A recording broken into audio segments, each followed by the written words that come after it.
Hello everybody who's watching. A few days ago, I had spoken about recognizing signs of depression and how a suicide affected so many of us. It was a heavy topic, so I decided to break that into two. And today I thought I'm going to talk about suicide prevention and how to talk to somebody and how to become a gatekeeper for somebody who you feel is in distress. The reason I want to talk about this is because, of course, like I had mentioned, there's an outpouring of we want to help, we want to reach out to people. So how do you go about doing that? Because it's not an easy conversation to have. So I am going to share tools and tricks on how to kind of ease into that conversation and how you can be a gatekeeper. And I'm going to talk about what that gatekeeper means. I am going to start with a little bit of background context. I have worked with quite a few suicide survivors. And the reason I want to talk about their experiences without sharing their identity, of course, is it's so easy for us on the outside to judge and talk about it after the incident, saying that's such a sign of weakness. How come they didn't have the courage to live life? It's very easy to actually sit back and pass those judgments. If you're sitting here and watching, please shelve those preconceived judgments, notions aside for the duration of this conversation. Put yourself in the shoes of somebody who is feeling depressed, suicidal, or in any other mental agony. So I'll share vignettes, whether it was someone who in the middle of the night walked on the streets of Delhi, messaged me at 1:30 a.m. saying he's waiting for a bus to come and run him over.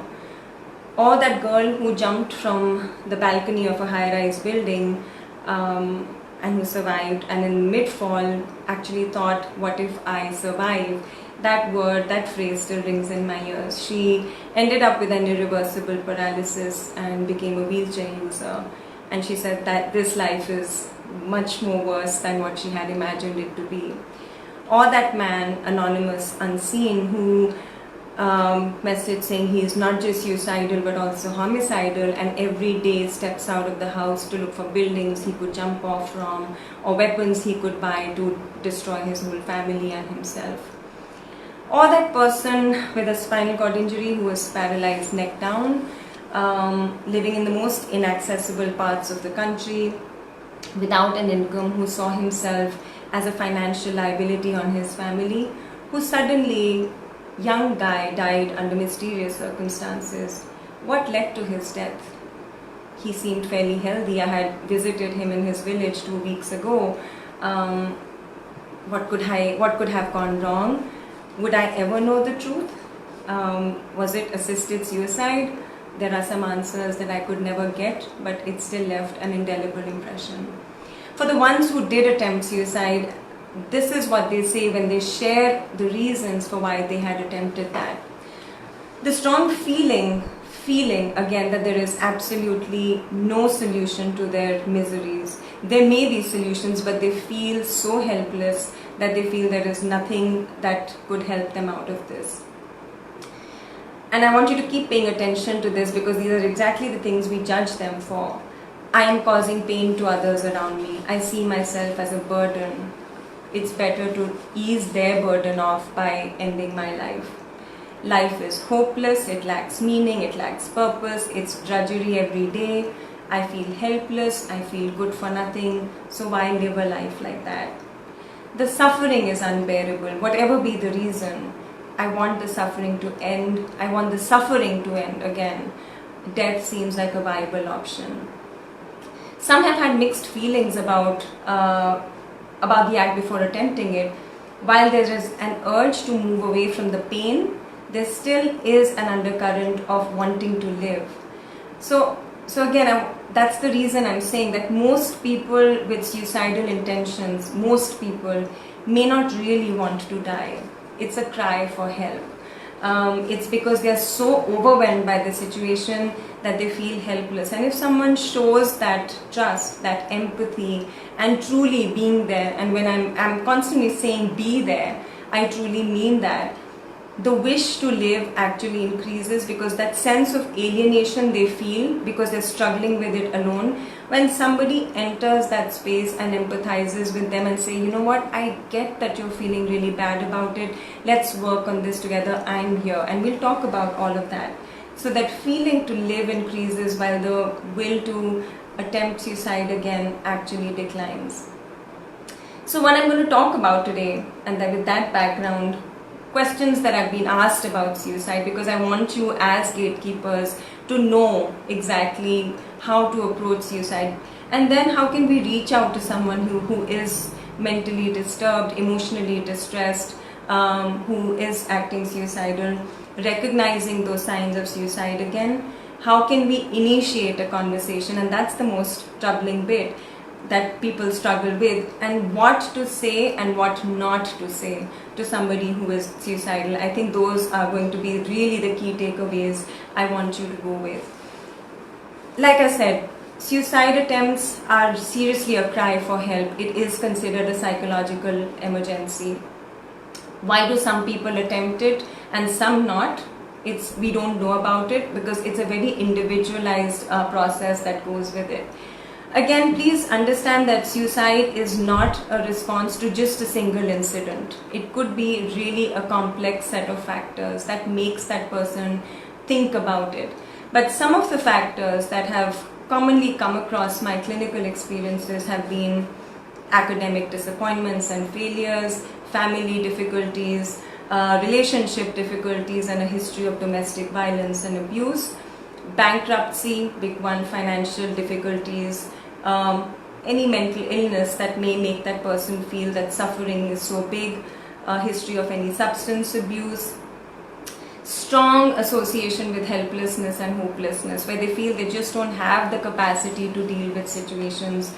Again, a low sense of self. They are so critical, and that inappropriate guilt that plagues at them. They just take on so much that, like I said, the way they view the situation, their lives, their relationships, it's just tainted. It's seen, like I said, with wearing dark glasses all the time.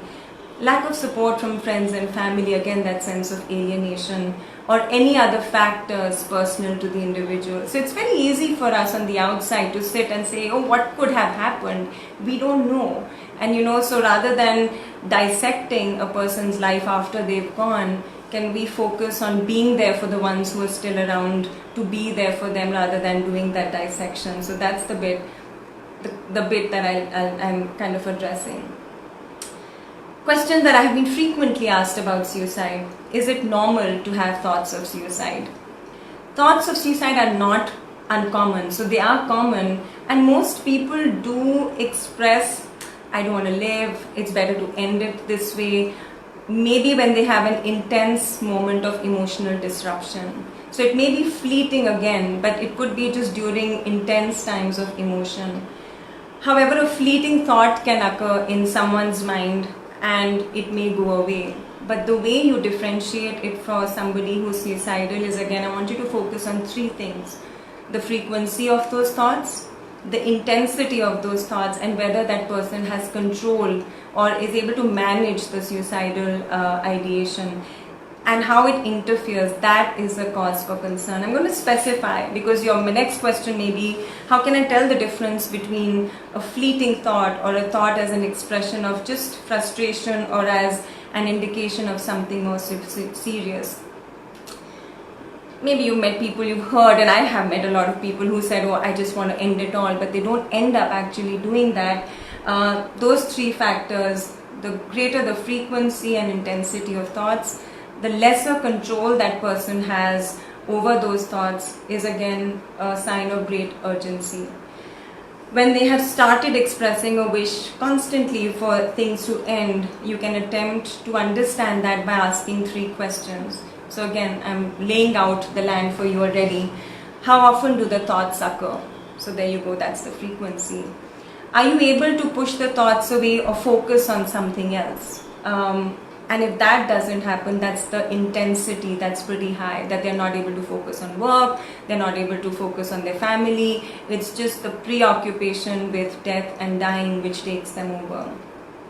How much control do you have over the thoughts? Do you feel helpless in trying to control them? So if that's a yes, then of course that's also a grave sign.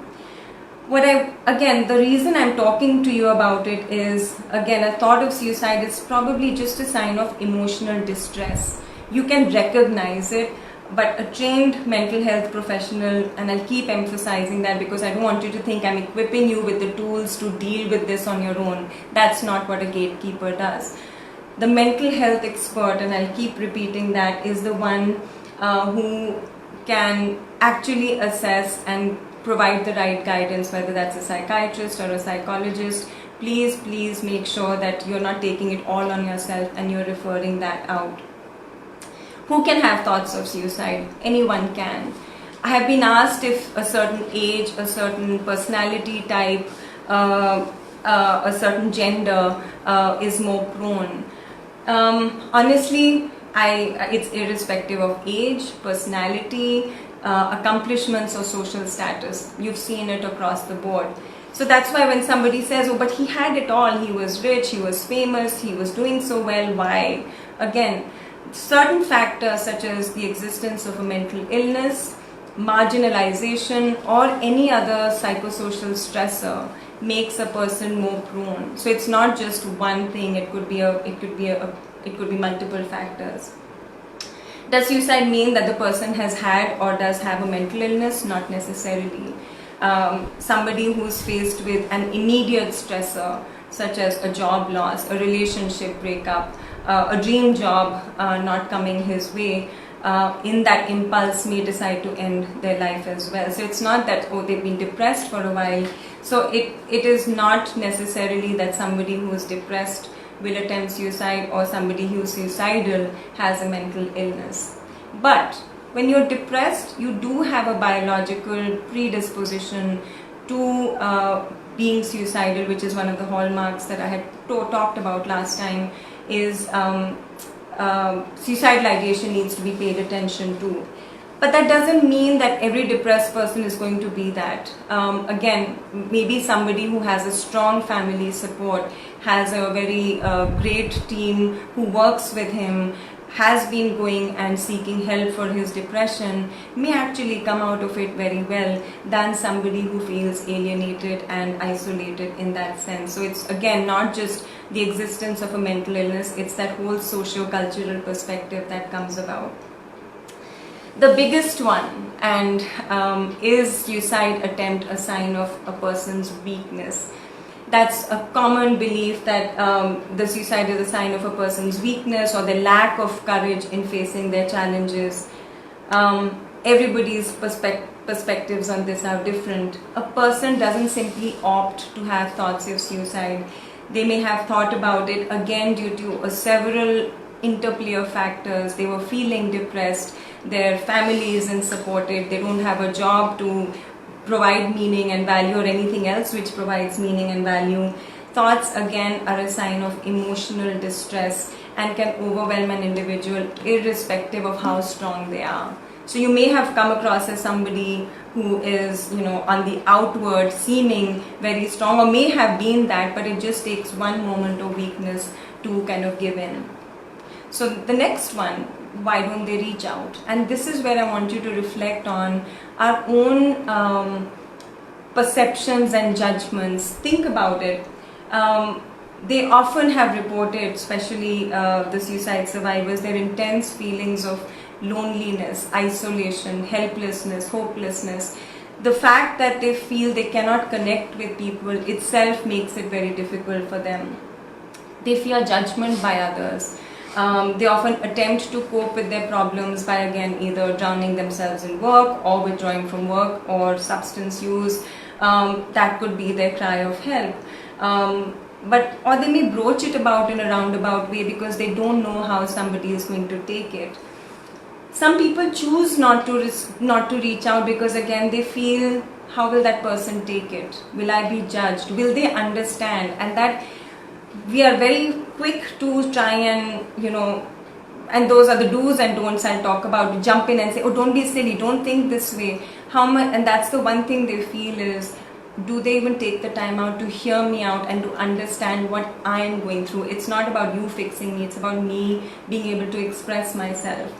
The biggest one, the stigma of not talking about mental illness, and can make it more difficult to reach out. And I know there's a lot of debate that goes on, and we may think it's just words, but I refrain from using the word committed suicide, because commit again is when suicide was seen as a crime that one commits. So again, that's the stigma that we are perpetuating. So instead, can you say decided to end their life rather than commit? So again, those are some things that I would hopefully want you guys to take away as well. Somebody has asked me if somebody is self-harming, does that mean that they are risk for suicide? So you may have seen people who engage in cutting behavior. That's a sign of coping or a distraction.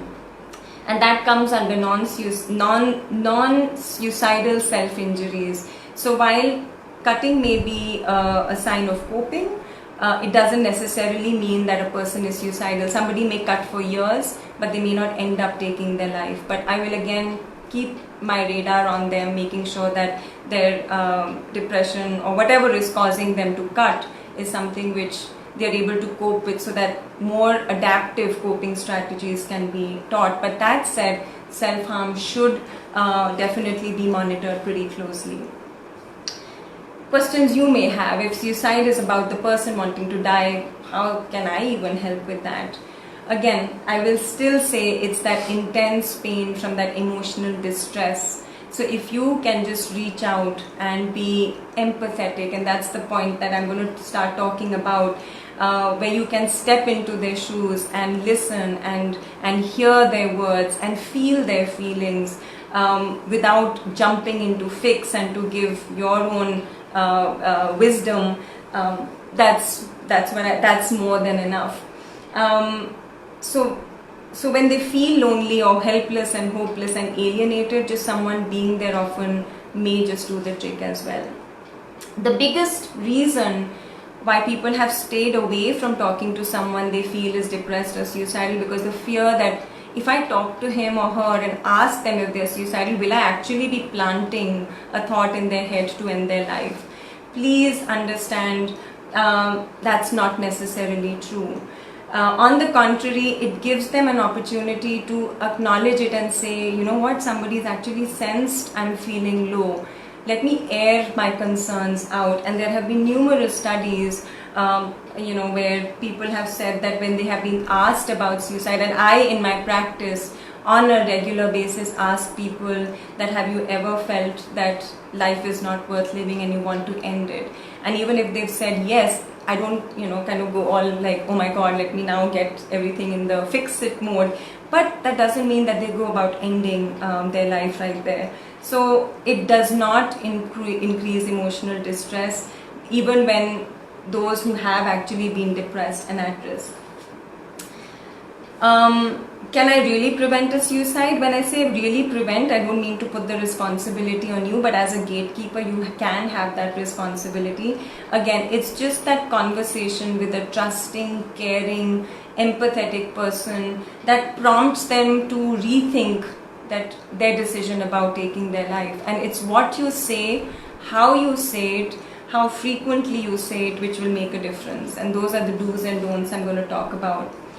That said, I want you to also be careful of your own resources and your own fears around. You may want to be helpful, but you may be like, oh my gosh, but I'm struggling to help someone because I am myself anxious. If somebody says, yeah, I've decided to end my life, how do I manage it? It's not for you to manage it. You're not there to fix their problems. You're there to start that first conversation. You're there to just make them comfortable, to hear them out.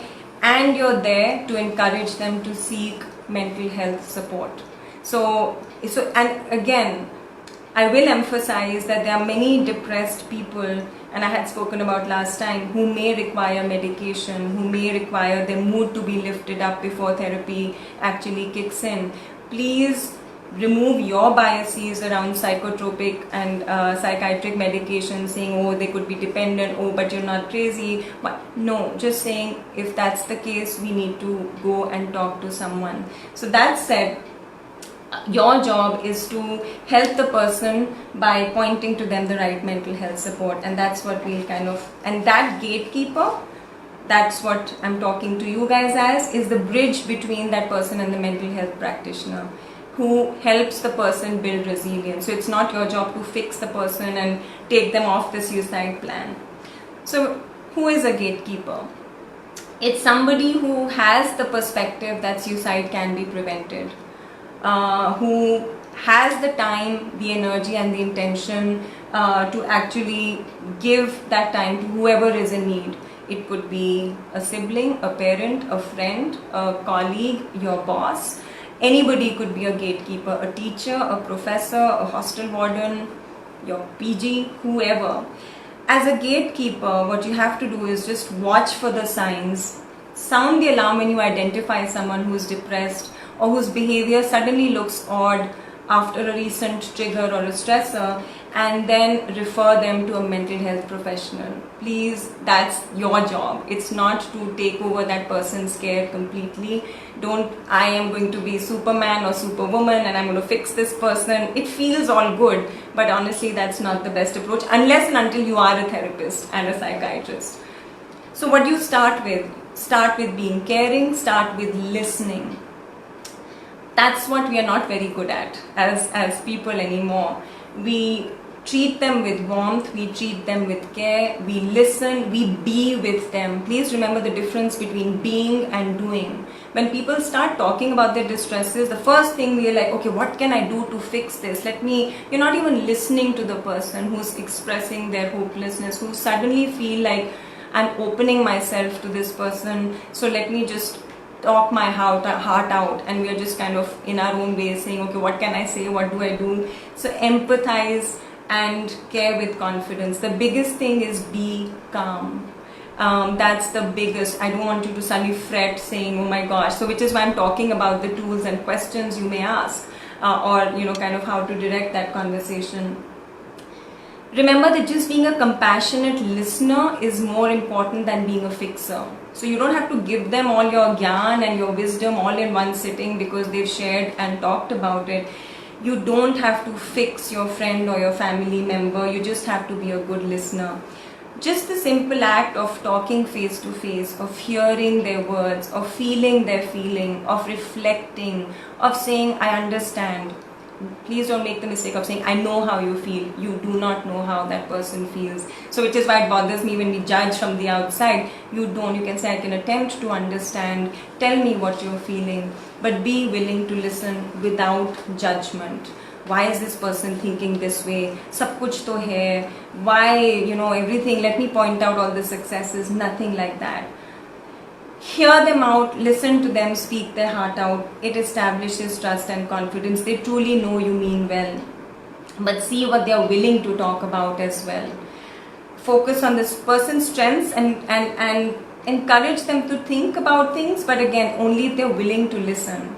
If they're not, you don't push your point of view there.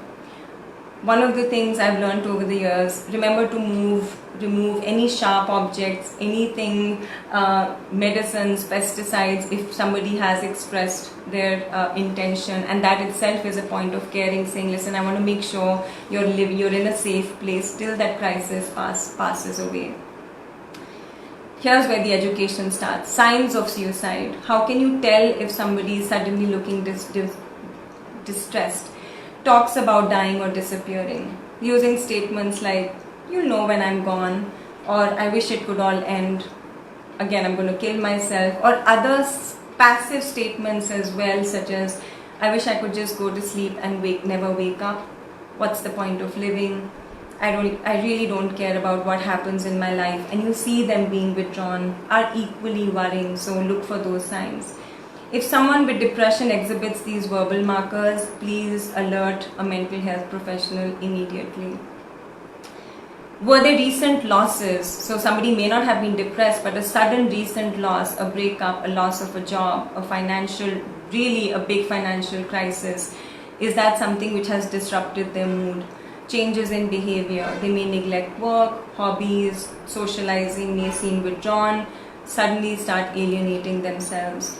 Like we'd spoken about the last time, either sleeping too little or sleeping too much, eating too little, eating too much, low self-esteem, being extremely self-critical, I'm good for nothing, I'm worthless, I'm a failure, I'll never get anywhere in life, isolation or feeling alone. I will keep remarking that they feel hopeless and there's nothing to live for, and that's what I use when I work with people who are suicidal, is building that hope by having conversations with them. It's like what they reflect on their life. So it really, they may feel like there's really nothing to do. Feeling like a burden on others, and hence seeing their exit as something that's going to help them. So when we say, oh, but think about your family, think about your parents, think about your wife and your children, that itself is adding to their guilt, and not guilt. You think that will make them guilty and step away. They've thought about it. They feel like, yeah, that's why I'm doing this, because I'm such a burden on them. Maybe they'll be happier. That's what I've heard also, very honestly. Giving their dearest belongings, asking for forgiveness all of a sudden, coming up and saying emotional goodbyes to people, give me your blessings, just saying, just be well, and it seems like a finality to it. Making a will out of the blue, or letting people know what they'll inherit when they die, or start expressing how they want to be cremated or buried or whatever they want, or what they want after they die. So when somebody talks about all this, again, not that somebody who's, I mean, again, a lot of old people may be expressing their will around all of this, but barring those aside, is it just out of the blue is something. So how can you help? Ways to, it honestly requires presence, your being, your listening to them, clearing your calendar, and like I said, I'll keep re-emphasizing a few things, ways to start the conversation. And again, please be genuine. It can't be you're asking stuff and then suddenly disappearing. I have been feeling concerned about you lately. Recently, I have noticed certain differences and wondered how you're doing. I wanted to check in on you because you seem to have seemed pretty down lately. Great ways to reach out to someone. So questions that you can ask when somebody says, you know what, and like I said, let's move away from saying, oh, I'm okay, everything's fine. If you're truly somebody who's struggling, please be genuine. Please reach out, and again, it goes both ways. So one of the questions could be, when did you begin feeling this way?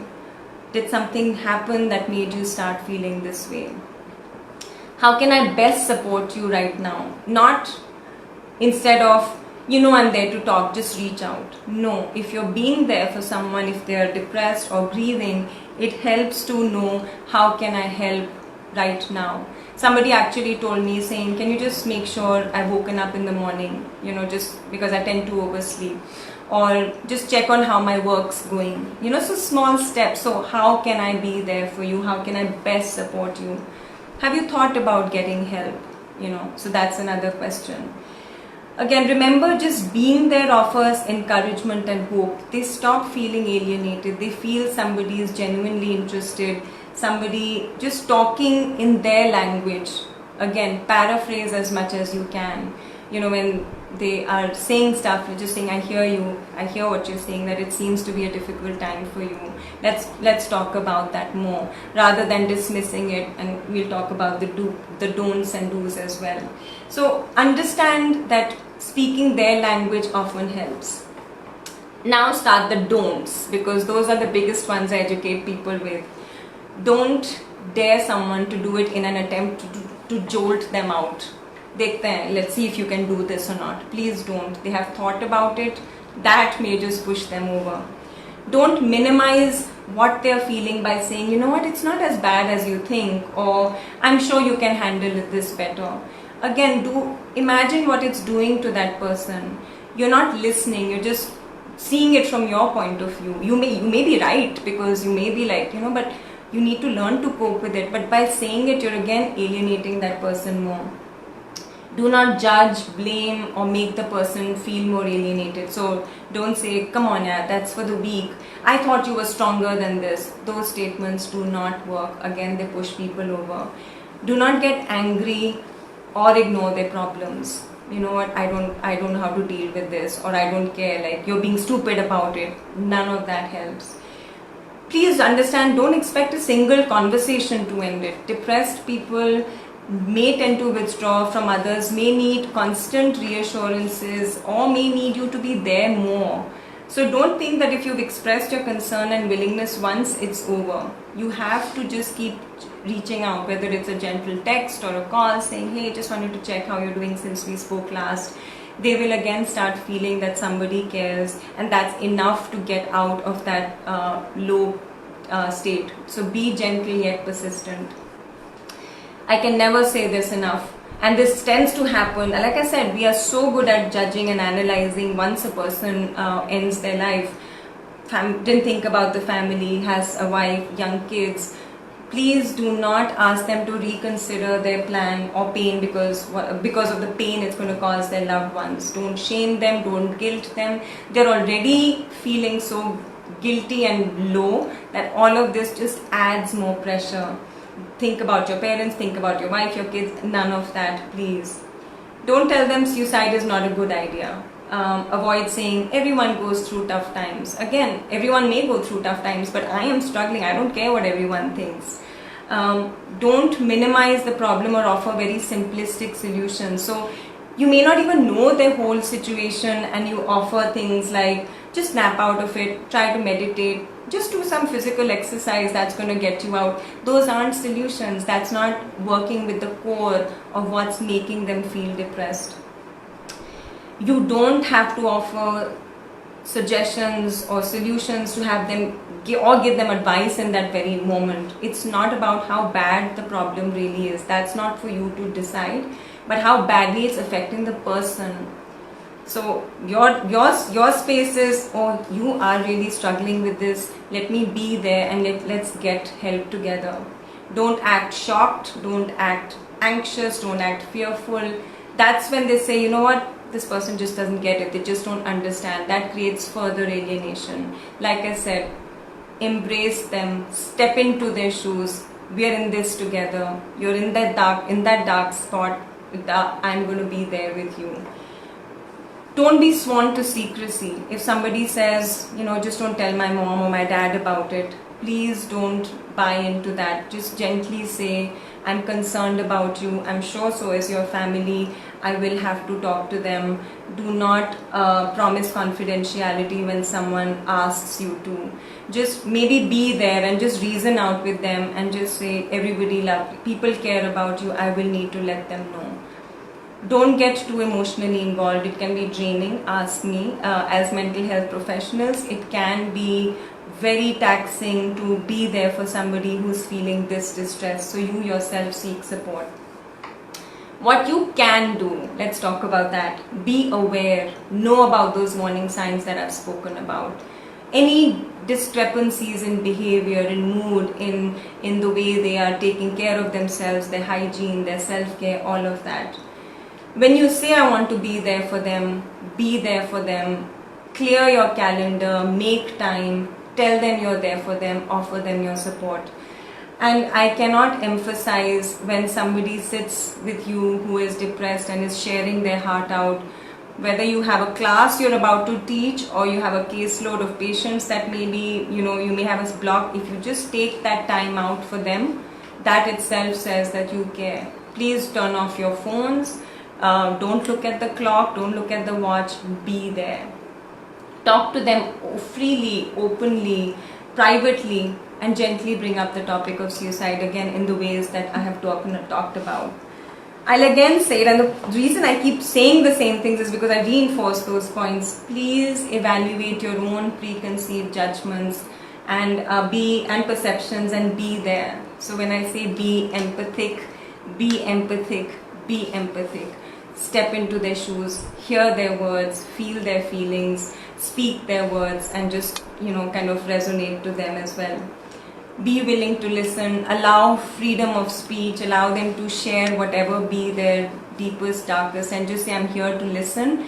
I'm not a mental health professional, but let's figure out how we can get you the best support. So work on your anxieties and fears if you have any. Be non-judgmental. You don't have to get into the debate with them saying this is right or wrong or feelings are good or bad. Don't lecture on the value of life is worth living. No point. For them it's not. So there's no point in you giving them a lecture in that point. So again, please be non-judgmental. Again, ask what you can do. How can we seek support? So a depressed person may totally lack the energy to even try looking for help. How do I even start? Where do I start? Start by encouraging that person that let's do this together. It's try and see if it can be a teamwork and not just why don't you seek help. They may not have the energy, the bandwidth. They may feel treatment is even pointless. Depression saps a person's energy and motivation to even act on trying to seek help.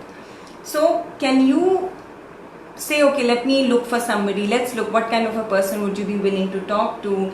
Get your loved one to admit that there is a problem. Maybe there's a way we can address this. I hear you're really suffering, but I'm sure, let's talk to somebody to see if there's a way out and you can, kind of lead a happy, good quality life. So try and reach out and say, let's kind of work on that. Make a pact with them, and I think it's often worked when I've established a good therapeutic trust with a client who may be very suicidal. Are they willing to get in touch with you if they get those thoughts again? So what happens when we are in a state of emotional distress? All our logic, our reasoning goes out the window. But if you say, okay, these are the 3 people in order of priority I'm going to reach out to if ever this impulse comes. Sometimes they just need that intervention at that point to tide that emotional distress out. Person 1 could be anybody immediate in the family, parent, sibling, close friend, just reaching out and saying and calling, writing that number down. Plan B could be a therapist, plan C could be, or whichever. Can you reach out, can you offer to be that person in case they reach out at odd hours in the night? Honestly, when you say you will be there, make sure you're there. Again, encourage them to seek mental health support through the process of seeking help and to finding hope. So again, as a positive psychologist, I will say that it's not about just eliminating mental illnesses. It's about, can they build on their strengths? Can they build on their resilience? Can they build on their optimism to actually lead a hopeful, meaningful life? That's what therapy is also about. So what can you say that will help? You're not alone. I'm here for you during this tough time, and honestly, be there for them if that person reaches out. It may be hard for you to believe that things will change, but the way you're feeling, things will change if we actually give it some intervention and some support and care. So they may say, I'm seeing this as permanent, but once helped, and even what I tell people in therapy, you're seeing this as permanent. But can we look at this as being temporary and that things may change as we get the requisite support and care? Please tell me how I can help you. Even if I'm not able to exactly understand how you feel, I care about you and I want to help. So again, that makes them feel understood. You're important to me. Your life is important to me. So again, genuinely, if you feel that, please share that, because it's not like, oh, think about your family and friends. You are reversing it and saying you're important to me.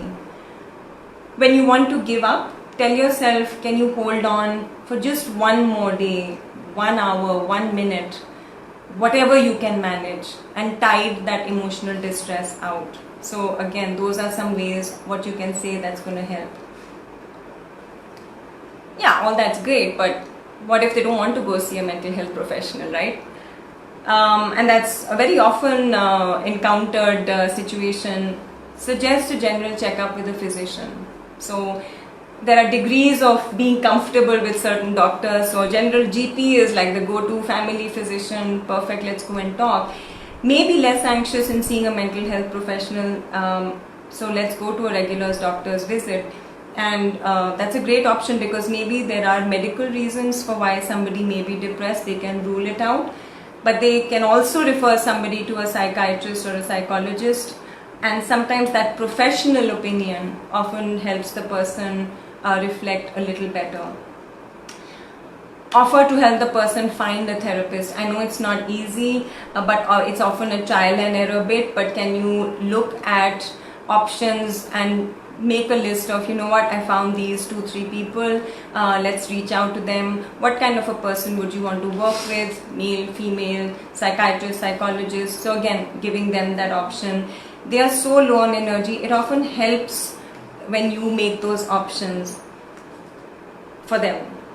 I would honestly suggest going with them for the first visit if they want you to accompany them. A lot of people are hesitant that first session. What will they ask? What? Just say, okay, I'll come. I can sit with you in the outside waiting area. I can come with you in the session.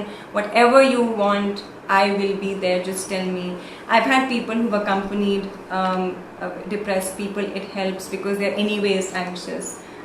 Encourage them to make a list of symptoms and ailments to discuss with your doctor, with that doctor. You know, you often may also bring up certain things that you seem to feel worse in the mornings, or you always get stomach pains before work or when you have to go to school. So help them identify, make those lists so that again those could be brought up. So those are ways in which I'm just kind of having you experience what it feels like to talk to somebody. I was asked in the previous session, and as much as I expressed my will to talk about it today, it is a difficult one to talk about, but I do want to finally a bit about euthanasia, assisted suicide, and living well. I have been asked, why is suicide demonized? And I think it's after the fact that, like I said, those judgment calls begin, but I often see it as a cry for help. So I am not the one who's demonizing it, but I have agonized on euthanasia on several grounds. Having worked with people with spinal cord injuries as a professional, who is a very, I would self-proclaim myself as a compassionate care provider, who express their insurmountable suffering, and when I try to put myself in their shoes, I feel their pain, or I try to, and I hear their pleas, it eats me up inside. I have no easy answer for that. Who gets to decide the course of one's life? How can someone else decide for us what is serious and incurable? That said, if health professionals, and I know it's not even legal in India except passive euthanasia where you withdraw life support, but if health professionals euthanized every depressed person in this world who wanted to die, where would that take us?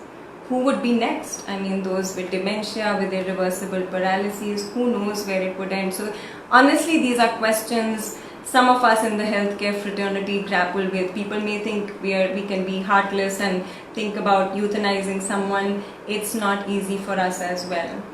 The only thing I can say, when Shishir asked me, can we die with dignity? What defines dignity? It's the state of being worthy of honor or respect. And it's every individual's own definition of what characterizes dignity for them. I ask myself these questions and I know the answers, but I don't want to get into a whole clinical debate about it. Why is it that someone with severe disabilities is able to make the most of opportunities and become successful? Why is it that some only see the losses and fail to move on to rebuild their lives and choose to live a life of suffering and misery? It's our interpretation of situations that define us, and I keep saying this over and over when I talk, whether we choose to resilience over failures, optimism over pessimism, faith over fear, moving forward, or falling in the trap again. It is a mindset we develop in response to our life situations. So maybe if we redefine, and it's not for me to do it for you, I'm asking and encouraging people, if we redefine what dignity means to us and claim ourselves again, we may not choose to end our life with dignity. We may actually give life another chance. We may give healing our wounds and voicing our inner self to somebody and give life another chance. All I can say is, I'm glad I'm not in the position to take decisions for who ends a life and who doesn't. So I can only say give healing a chance. Talk to someone after you've established a collaborative, therapeutic relationship. See what emerges. Honestly, in these 2 decades and more of my practice, a stronger self, a purposeful, meaningful life, a supportive ecosystem is what it takes to thrive. So while our loved ones or somebody you know may be feeling that emotional distress of that low sense of self, if we actually change that around, can we give life another chance? So Shishir, I hope that answers your question. It's not easy, and it's morally, philosophically, religiously, there are so many debates around it, but it's something that I grapple with. And like I said, that one where I still doubt whether that was an assisted suicide, I don't think that that incident will ever leave my mind. So that said, that's my spiel on suicide prevention. So I will end it there, but if you feel like you want to know more and you are struggling, I would honestly say reach out to me, send me a message on Facebook, on LinkedIn, Insta, wherever you want.